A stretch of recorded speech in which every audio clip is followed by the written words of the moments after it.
नमस्कार साथियों, आप सभी का आपके अपने चैनल लर्न एंड शेयर में मैं मनीष फिलहाल फिर से एक बार तहे दिल से स्वागत और अभिनंदन करता हूं। दोस्तों, मैं उम्मीद करता हूं कि आप सभी घरों में होंगे, सुरक्षित होंगे, सभी बिल्कुल स्वस्थ होंगे और आपके अपने परिवार लर्न एंड शेयर के साथ बिल्कुल मन लगा के अपने उज्जवल भविष्य के लिए मेहनत कर रहे होंगे। तो साथियों, फिर से आज एक बार राजनीति विज्ञान का अध्याय 1 सत्ता की साझेदारी का लेक्चर 3 मैं आप लोगों के बीच में लेकर आया हूँ।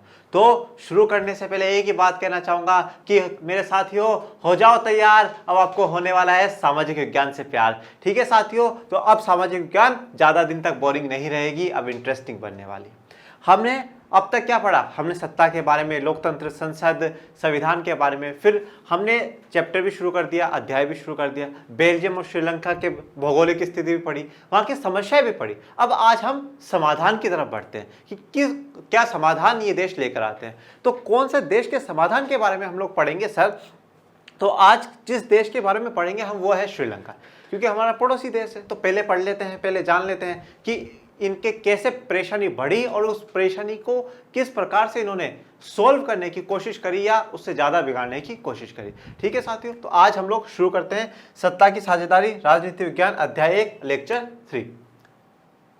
जैसे कि हम लोगों ने पिछले वीडियो में देखा था कि टॉपिक को समझने से पहले 2-3 शब्दों को समझा था, जिससे कि जब हम लोग टॉपिक पढ़ रहे थे तो क्या हुआ, हमारे दिमाग में किसी प्रकार का कोई कंफ्यूजन नहीं आया। वही चीज हम यहाँ पर भी करेंगे। पहले मैं आपको 2 शब्द ऐसे हैं जो समझा दूंगा, बहुत अच्छे से समझा दूंगा, जिससे कि क्या होगा कि जब हम लोग टॉपिक को समझेंगे तब आपके कोई दिक्कत नहीं आएगी।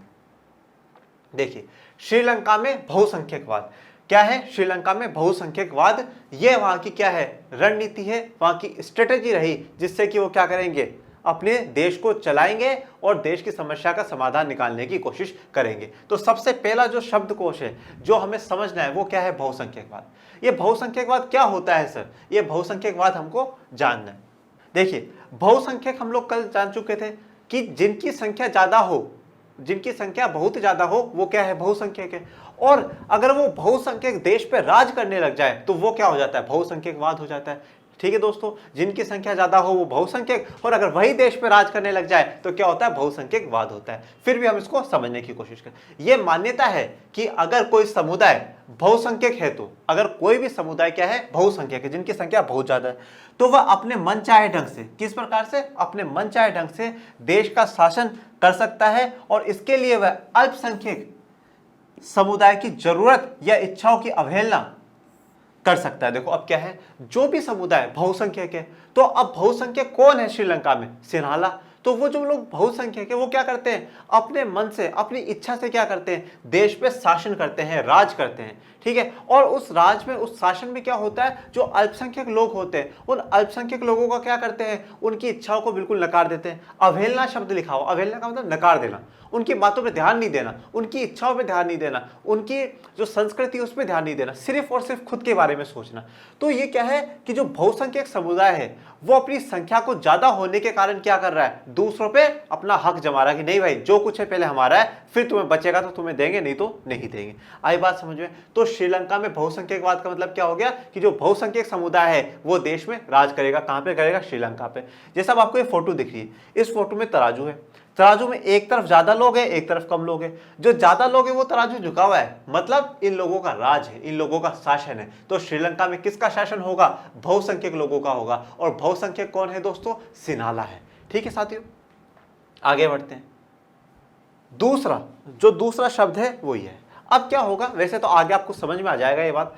जब आप किसी समाज को, आप किसी वर्ग को, किसी समुदाय को उसके अधिकार नहीं दोगे, आप उसकी बात नहीं सुनोगे, तो क्या होगा दोस्तों? देश में लड़ाई होगी, दंगे होंगे। ठीक है, तो वो स्थिति की देश के लिए खराब होती है। और अब हमारा शब्द क्या है? घरे युद्ध। देखो, युद्ध तो आज तक आप सबने सुना होगा, भारत पाकिस्तान का युद्ध हुआ है, लड़ाई हुई है भारत पाकिस्तान की। ठीक है, उस देश की उस देश से लड़ाई हुई। पर घरे युद्ध क्या है? घरे का मतलब क्या होता है? घर। आपको घरे कार्य नहीं मिलता, होमवर्क। तो घरे युद्ध मतलब क्या? घर में लड़ाई। और ये घर कौन सा है? देश। हमारा जो देश होता है उसमें अगर लड़ाई हो तो सर उसमें लड़ाई कौन करेगा? आओ देखते हैं। किसी मुल्क में, मुल्क मतलब, मुल्क का मतलब होता है देश। किसी देश में सरकार विरोधी समूह की हिंसक लड़ाई ऐसा रूप ले ले कि वह युद्ध सा लगे तो उसे घर युद्ध कहते हैं। देखो, अब क्या होता है कि भाई सरकार क्या है? सरकार अगर लोगों की नहीं सुनेगी, किसी समुदाय की नहीं सुनेगी, किसी वर्ग की नहीं सुनेगी, तो वो क्या हो जाएंगे, सरकार के विरोधी हो जाएंगे। बोलेंगे नहीं नहीं भाई, ये सरकार हमारी नहीं है, हमारे लिए काम ही नहीं करती, हमारी सुनती नहीं। और जब वो जो समुदाय है वो हिंसक रूप से प्रदर्शन करने लगे, ठीक है, देश में दंगे फसाद करने लगे, जगहों को जलाने लगे, ऐसा प्रदर्शन करने लगे, और दो समुदाय के बीच में अब एक तो क्या हो गया, सरकार के विरोधी समुदाय है, और एक ऐसा समुदाय भी होगा जो सरकार के पक्ष में होगा। इन दोनों के बीच में क्या हो जाता है भाइयों, लड़ाई हो जाती है मेरे प्यारे विद्यार्थियों। और जब देश में ही देश के लोग ही लड़ने लग जाए तो क्या होता है, वो गृह युद्ध होता है। ठीक है, युद्ध में तो दो देश लड़ते हैं अलग अलग, पर गृह युद्ध में अपने ही देश के दो समुदाय क्या है, लड़ने लग जाते हैं दोस्तों। उस हम लोग क्या कहते हैं, गृह युद्ध कहते हैं। जैसे कि अभी हम पढ़ेंगे श्रीलंका में कि सिन्हाला और तमिल करेंगे। ये देखिए, ये आपको एक फोटो नजर आ रही है, इसमें एक इंसान मांग कर रहा है कि हमारे साथ ऐसा होना चाहिए, ये होना चाहिए, वो होना चाहिए। यहाँ पे पुलिस प्रशासन खड़ा है, वो रोकने की कोशिश कर रहे हैं। तो ठीक है, आपने देखा होगा कि भाई काफी बार आंदोलन होते हैं देश में, और होता है पुलिस रोकने की कोशिश करती है, नेता भाषण देते रहते हैं कि साहब हमारे साथ ये करो, हमारी मांगे पूरी करो। तो ये चीज क्या है, ये गृह सरकार के विरोधी गतिविधियां है। अगर सरकार जनता की नहीं सुनेगी तो क्या होगा, देश में हिंसक प्रदर्शन होंगे। ठीक है दोस्तों, तो ये क्या था, हमारा शब्दकोश थे। ठीक है, शब्दकोश थे जो हम लोगों ने जान लिए, एक तो बहुसंख्यकवाद और एक गृह युद्ध, आगे बहुत काम आएगा। अब आते हैं मुख्य मुद्दे पे, मुख्य विषय पे दोस्तों। क्या है हमारा मुख्य विषय आज का सर, श्रीलंका में बहुसंख्यकवाद। ठीक, अब देखो, अब जैसे भारत क्या था, अंग्रेजों का गुलाम था। ठीक है, अंग्रेज भारत में आए, हमारे यहाँ पे रहे, हमारे ऊपर जुल्म करा, उसी प्रकार से जुल्म क्या है, श्रीलंका में भी उन्होंने करे, श्रीलंका में भी रहे। और 1948 में जाके श्रीलंका क्या हुआ, आजाद हुआ, स्वतंत्र हुआ। कब हुआ साथियों, 4 फरवरी 1948 को, 4 फरवरी 1948 को जाके क्या है, श्रीलंका आजाद हुआ। हमारा देश आजाद कब हुआ, 15 अगस्त 1947 को, इनसे 5-7 महीने पहले आजाद हुए। तो हम जब 15 अगस्त 1947 को आजाद हुए तो हमने क्या करा, हमने एक सरकार बने। उस सरकार में प्रधानमंत्री कौन बने, पंडित जवाहरलाल नेहरू बने, और कुछ मंत्री भी बने। वो सरकार ने, जनता ने नहीं चुनी थी, बस वो जो मुख्य नेता थे उस समय के, उनको क्या करा गया, सरकार बना दी गई। ठीक है, कोई किसी को मंत्री बना दिया गया, प्रधानमंत्री जवाहरलाल नेहरू बन गए। तो इनके देश में भी क्या हुआ साथियों, कि जैसे ही आजाद हुए तो अब अंग्रेज तो चले गए, तो अब देश को कौन चलाएगा। तो देश को चलाने के लिए अस्थायी रूप से कोई ना कोई तो सरकार बनानी पड़ेगी, जैसे हम लोगों ने बनाई। तो इन लोगों ने भी क्या करा, सरकार बने। क्या करा, सरकार बनाई। जैसे अंग्रेज भाग गए देश छोड़ के, इन्होंने क्या करा, सरकार बनाई। अब सरकार बनाई तो बनाई कैसे सर, किस प्रकार से इन्होंने सरकार बनाई, इन्होंने सरकार बनाई बहुसंख्यकवाद के आधार पर। किस आधार पर, बहुसंख्यकवाद के आधार। हमारे जो भारत में 1947 में अंग्रेजों के जाने के बाद जो सरकार बनी, जिसे हम अस्थायी सरकार कहते हैं, अस्थायी सरकार का रूप है वो सरकार स्थायी नहीं थी, वो सरकार हमेशा के लिए नहीं थी, अस्थायी थी। कब तक, जब तक भारत का संविधान नहीं बन जाता। ठीक है, संविधान हमारा कब बन गया, 1950 में, 1950 26 जनवरी 1950 से लागू हो गया। और ठीक है, तो उस दिन तक क्या था कि वो सरकार रहेगी, उसके बाद हम चुनाव कराएंगे। तो हमारी जो सरकार बनी भारत में, जैसे पंडित जवाहरलाल नेहरू जो प्रधानमंत्री बने, और जो देश के जाने माने नेता थे उन लोगों को क्या है, मंत्री बना दिया गया। पर यहां पर क्या हुआ, बहुसंख्यकवाद के आधार पर हुआ। मतलब जिस समुदाय की सबसे ज्यादा संख्या है वही क्या करेंगे, सरकार बनाएंगे। तो किसने सरकार बनाई, सिन्हेली समुदाय ने अपनी सरकार बनाई। सिन्हाला ने अपनी सरकार क्यों बनाई, क्योंकि वो बहुसंख्यक थे, उनकी संख्या ज्यादा थी। अब इन्होंने जो सरकार है ना, अस्थायी रूप के लिए नहीं बनी, बोला हम तो हमेशा ही राज करेंगे। और हमारे देश ने क्या करा, बोला नहीं नहीं, कुछ समय के लिए, जब तक भारत का संविधान बनके तैयार नहीं हो जाता तब तक। और उस सरकार में भी मंत्री सभी जाति के थे, सभी धर्म के थे, सभी प्रकार के लोग थे। एक समुदाय की सरकार नहीं थी, वो सभी समुदाय की थी, पर फिर भी वो अस्थायी रूप के लिए। पर इन्होंने क्या करा, बोला नहीं भाई, सिन्हाला ही राज करेगा, और हमेशा के लिए क्या है, वही राज करेगा। अब क्या हुआ, इन्होंने सरकार बना ली। सरकार बना ली तो कहाँ जाएंगे, संसद में जाएंगे। ठीक है, संसद में जाएंगे। मैंने बता दिया था आपको संसद क्या होती है, जहां लोग चुने हुए नेता जाते हैं, पर इन्होंने तो किसी को चुना नहीं, जो समुदाय है वो जाके बैठ गया। अब संसद में गए तो क्या हुआ, इन्होंने कानून बनाए। क्या बनाए, कानून बनाए। ठीक है साथियों, आइए आपको बात समझे। 1948 में देश आज़ाद हुआ। आज़ाद होने के बाद इन्होंने सरकार बनाई। सरकार कैसे बनाई? बहुसंख्यकवाद के आधार पर बनाई। जिसकी संख्या ज़्यादा है जिस समुदाय की, वो सरकार बनाएगा। तो किसकी ज़्यादा थी? सिन्हाला समुदाय की सरकार बनी। वो उन्होंने सरकार बनाने के बाद संसद में गए, और संसद में जाने का क्या मुख्य कार्य रहता है? कानून बनाना और कानून को बदलना। तो वो क्या करेंगे? अब कानून बनाएंगे। जैसे कि आपको एक फोटो दिख रही है, ये श्रीलंका के संसद की फोटो है, जहाँ पर एक महिला अपनी बात रख रही है, बता रही है कि हमारे देश में ये काम होना चाहिए। अब ये क्या है? कानून बनाएंगे। अब हम लोग जो पढ़ने जा रहे हैं वो है 1956 का विधेयक या कानून। क्या है? 1956 का विधेयक या कानून। अब देखो दोस्तों क्या होता है, ये जो कानून इन्होंने बनाया, किसने बनाया? सिन्हाला सरकार ने बनाया, क्योंकि सरकार सिन्हाला की, उन्होंने कानून बनाया। सबसे पहला जो काम हुआ, वो काम क्या करा इन लोगों ने? सिन्हेली को राजभाषा घोषित कर दिया गया। अब ये राजभाषा क्या होता है ये समझो। सिन्हाला है, उसको क्या है? राजभाषा घोषित कर दिया गया। मतलब राजभाषा का मतलब होता है मेरे प्यारे विद्यार्थियों कि देश के सारे काम, सरकारी काम हो, स्कूलों में पढ़ाई हो, कुछ भी हो, सारे काम होंगे वो किस में होंगे? सिन्हाला में होंगे। जो देश के सारे काम जिस भाषा में हो उसे हम राजभाषा कहते हैं। तो अब जो लोग अगर तमिल आदमी है उसको सिन्हाला आती नहीं, तो वो काम कैसे करेगा? तो पहले क्या हुआ? ये अत्याचार है ना, गलत बात है ना भाई, तमिल को भी इजाजत देनी चाहिए थी। तो सबसे पहला काम क्या करा? सिन्हाला को राजभाषा घोषित कर दिया कि आज से जो भी काम होगा वो सिन्हाला भाषा में होगा। दूसरा काम, नए संविधान में सरकार ने बौद्ध धर्म को संरक्षण और बढ़ावा दिया। क्या करा? संविधान बनाया इन लोगों ने, ठीक है, जैसे कि हमारा संविधान बना वैसे इन्होंने भी अपना संविधान बनाया। उस संविधान में क्या करा कि सरकार क्या करेगी? बौद्ध धर्म को संरक्षण देगी। संरक्षण मतलब उसके लिए काम करेगी, बौद्ध धर्म को बढ़ावा देगी, ठीक है, बौद्ध धर्म के लिए प्रचार प्रसार करेगी। क्यों करेगी? क्योंकि सिन्हाला किसको मान रहे हैं? बौद्ध धर्म को मान रहे हैं, भगवान बुद्ध को मान रहे हैं। और तमिल किसको मान रहे हैं?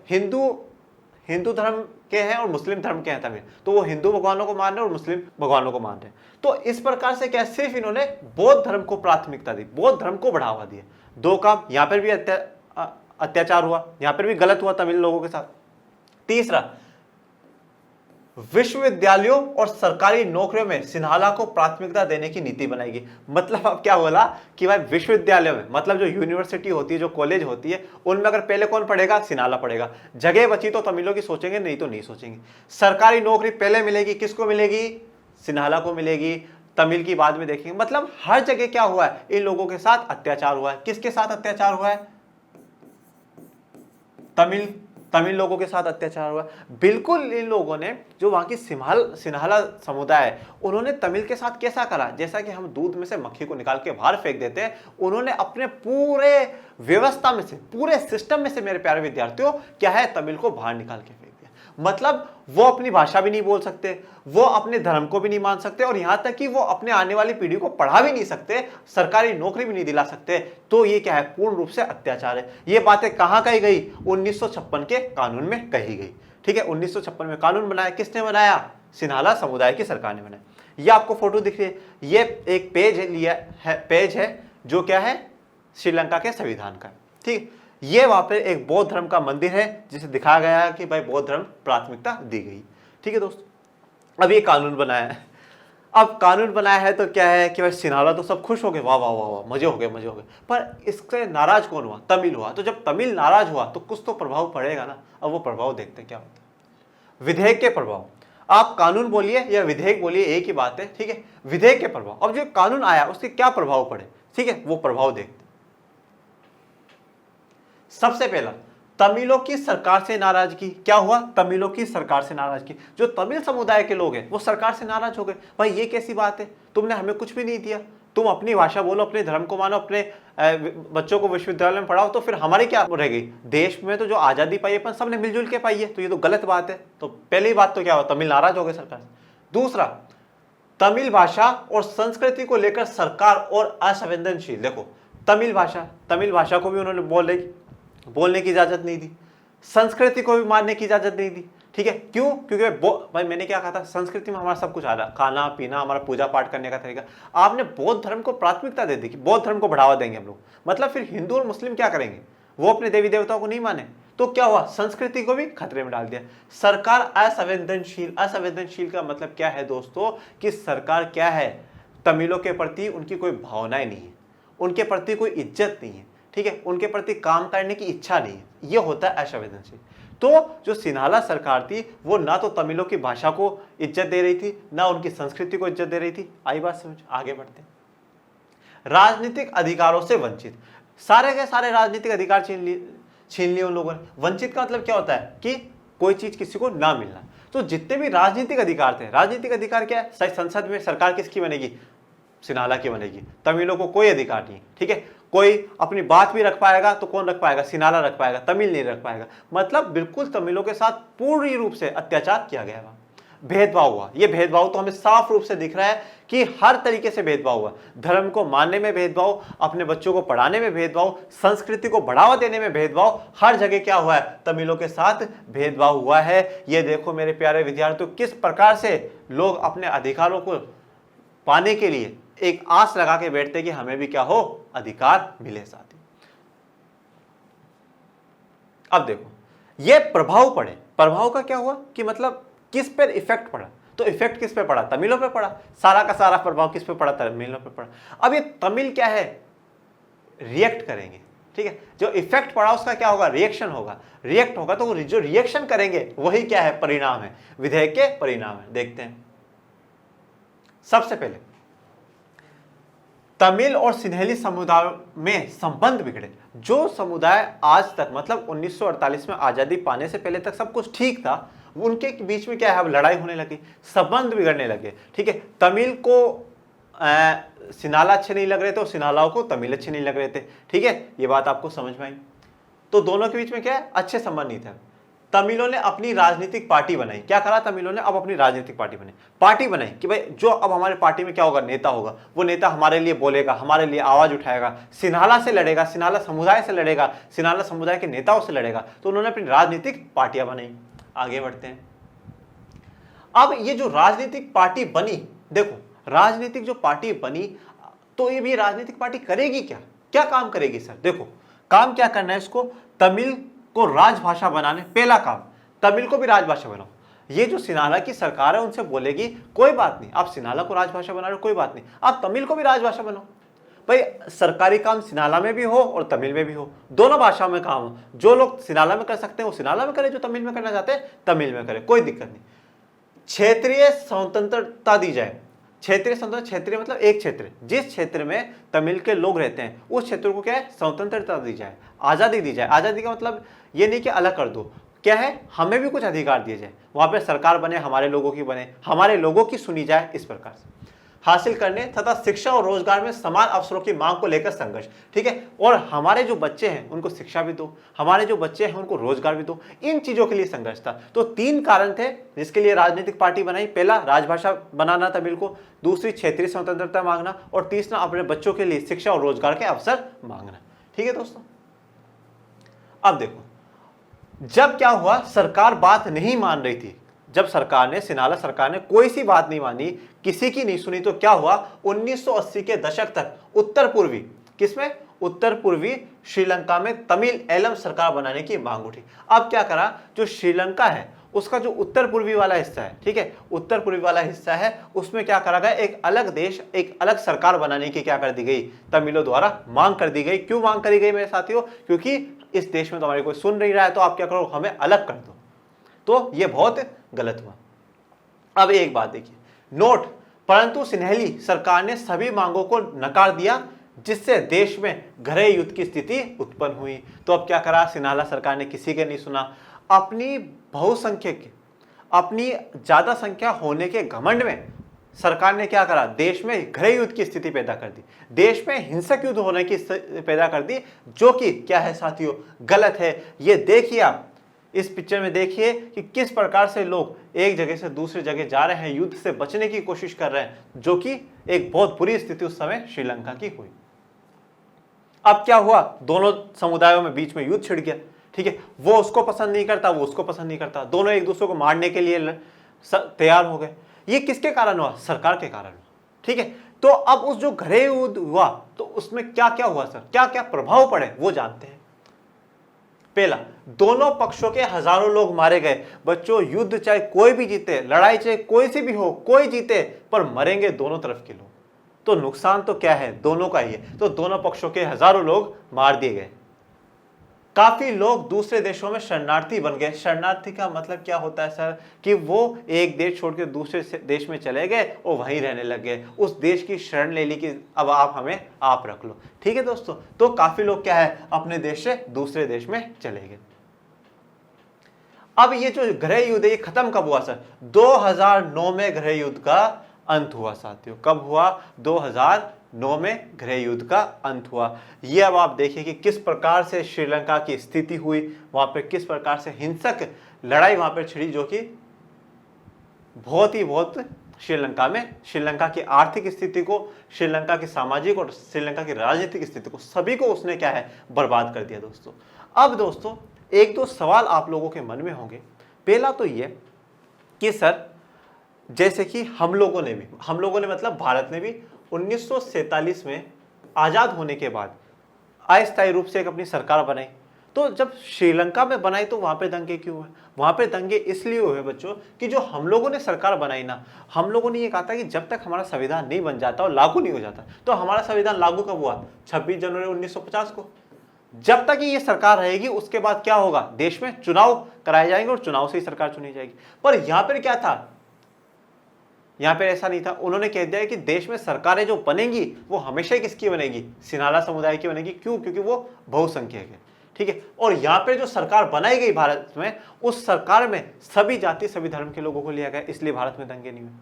ठीक है, तो ये बात आप लोगों को समझनी होगी। और अगर सिन्हाला सरकार अगर तमिलों को कुछ अधिकार दे देती, उनको राजनीतिक अधिकार देती, उन्हें सामाजिक अधिकार देती, उनके बच्चों को पढ़ने लिखने का अधिकार देती, तो शायद श्रीलंका की यह स्थिति नहीं होती जो कि हमें देखने को आज के इस पूरे टॉपिक में मिली।